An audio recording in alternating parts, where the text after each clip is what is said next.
If you're an intermediate player and you want to make massive progress mixing rhythm and lead, doing fills between chords and having just a fantastic feel for this rhythm and lead style, you can do a lot worse than studying Steve Cropper. Steve Cropper was a legendary guitar player. He co-wrote and played on so many iconic soul and blues recordings. He passed away at the end of December 2025, and he went a little bit quietly in terms of the online reaction to his passing. And this is a legendary guitar player that's inspired Jimi Hendrix, John Frusciante, so many classic players.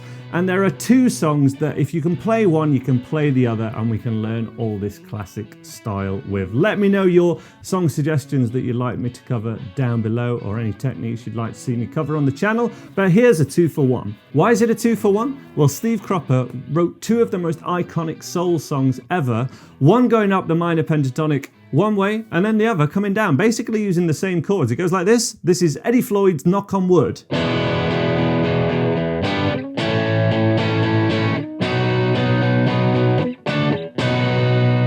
He also co-wrote In the Midnight Hour by Wilson Pickett.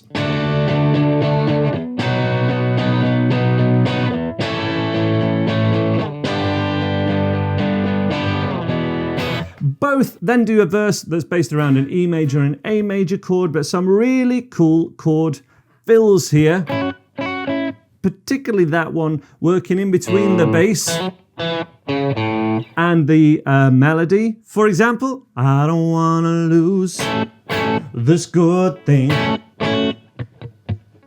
that I got, 'cause if I do, I would surely lose a lot.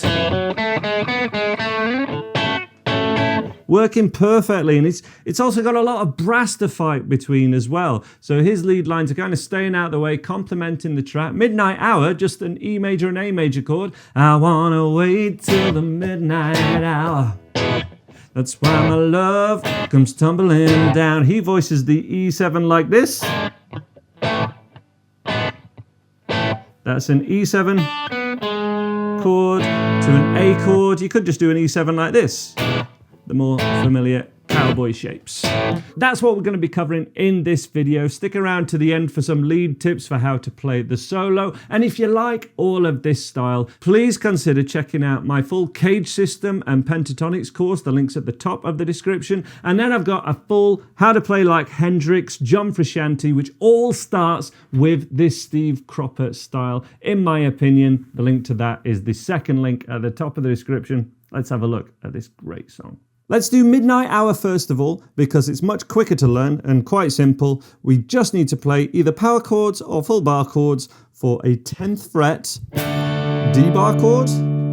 We slide this shape down to 7, which is a B, A at 5, and then at 3, and then it's just E7, a stab on the beat 2, 1, 2, and then an A major chord on 4. 1, 2, 3, 4, 1, E7, A, E, A. Steve Cropper always voiced that.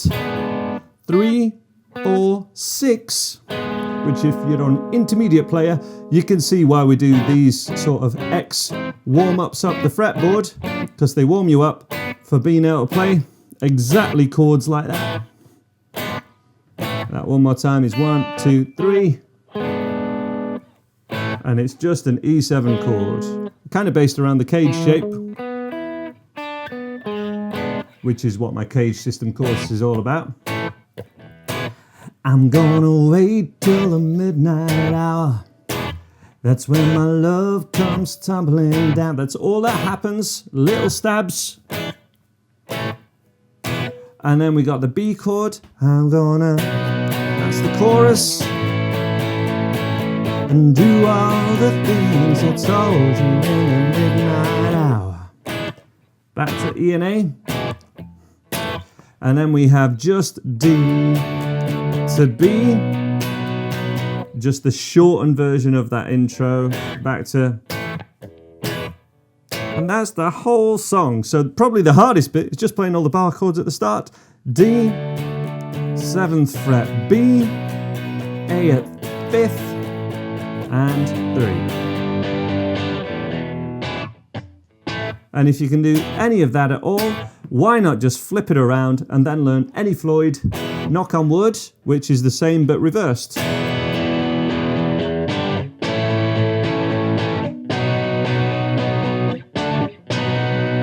For clarity, that is an E major chord, but if for this intro you play it with fingers 2, 3 and 4, you can just slide them up, keep those fingers totally still, bar at the 3rd fret, and we're playing a G to A,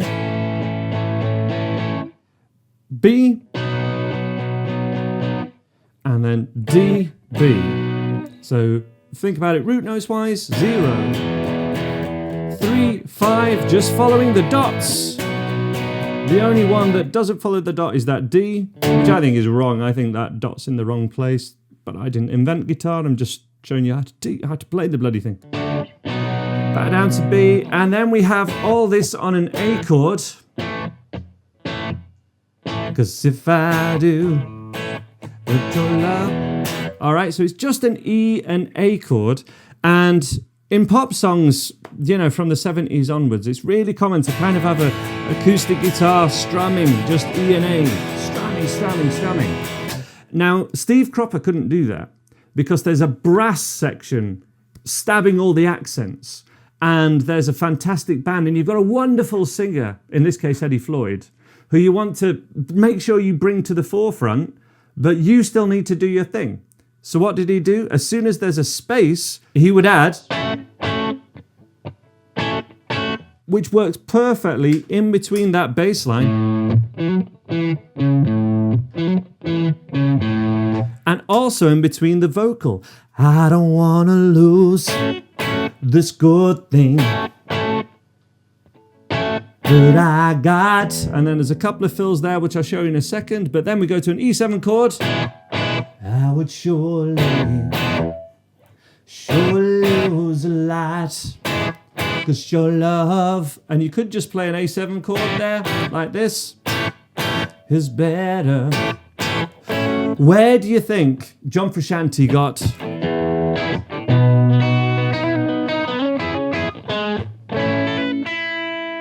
Where do you think he got that from? Well, he got it from Hendrix, from songs like Little Wing and stuff. But where do you think Hendrix got it from?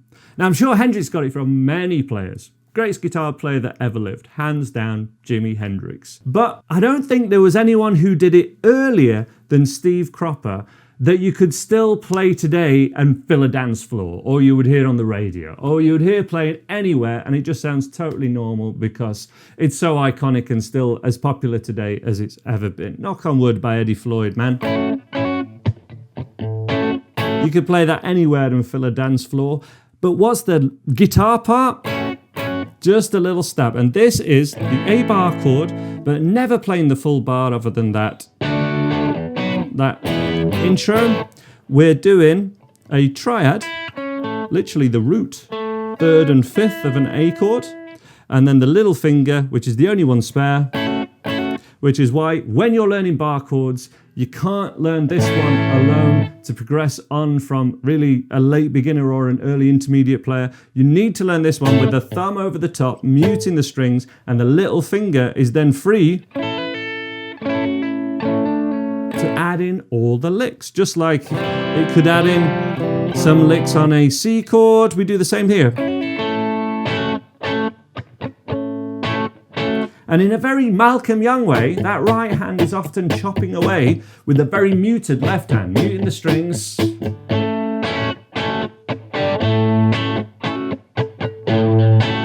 We then have one great lick, which I only learnt to be able to do this lesson. I used to play this song in my old wedding band, and I didn't have these extra fills. I wish we'd have had, you know, the internet and YouTube lessons in the way it is now. When I was playing in the band, that would have been great. This is followed up by... And there's another one as well.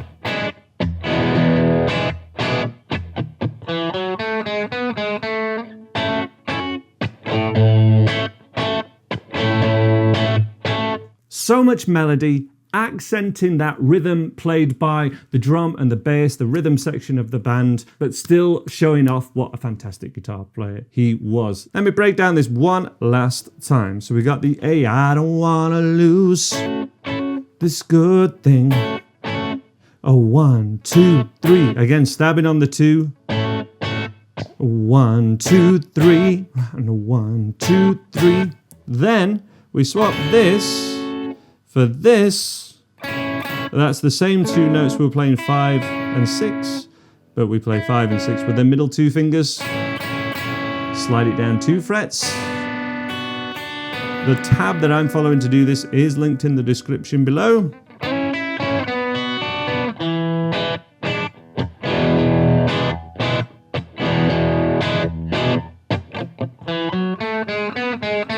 That is 2, 4, 2, 1, 4, 1, 2. All E major scale, not pentatonic. Full 5 notes. 1, 2, 3, 4, 5. First 5 notes of the major scale. And we can do that in a very muted way. You don't have to go to this. Ooh, I'm practicing scales. You can do it with a thumb over the top. That's how Steve Cropper and a lot of other players, certainly Hendrix, thumb muting like all the time. And then I can be so not accurate with my picking hand. That's how Frusciante does.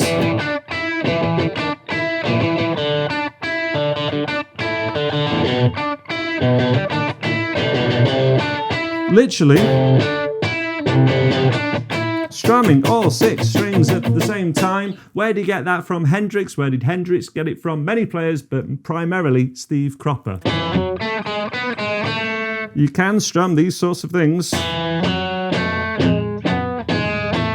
by muting all 6 strings with the thumb. First finger, the only one ringing out is the middle finger one there. Fundamental muting technique that I teach in my lead guitar course, literally in like lesson 3 or something, because we can't play fantastic lead guitar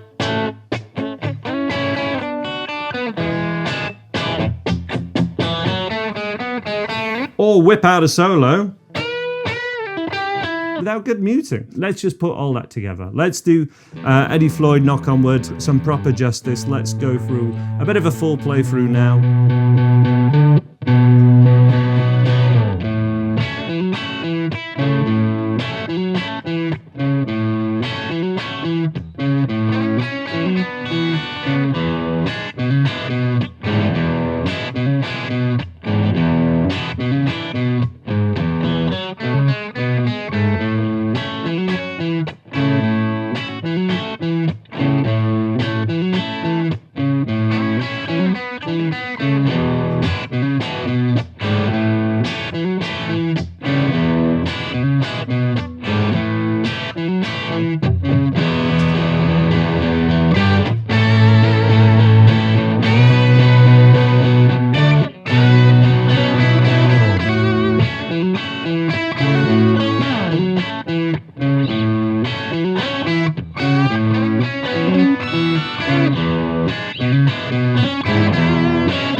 The only thing I didn't cover there is the bridge, which is from an F sharp 7 chord.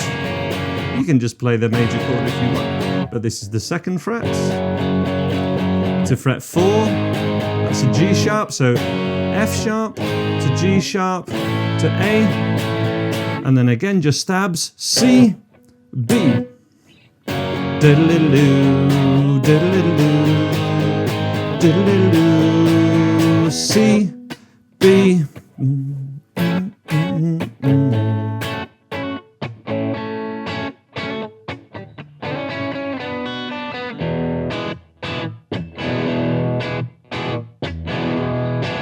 Muted.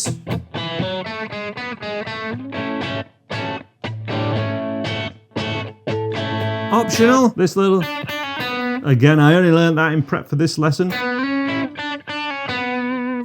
little licks between chords. And it does really help to have knowledge of the cage system and every which way we can play all of these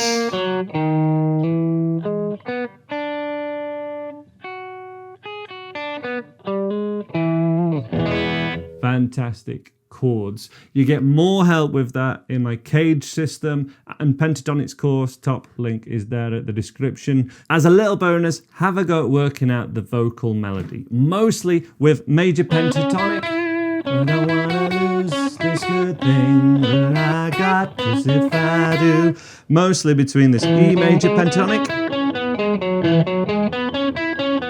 between 9th fret and 11th fret of the middle two strings. The lead line,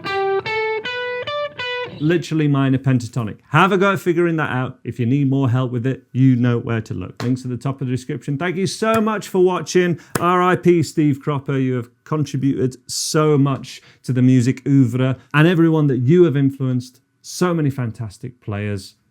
Fair play to you, my friend. Rest in peace. And thank you so much for watching. We'll see you next time. The links to those courses are on the screen now.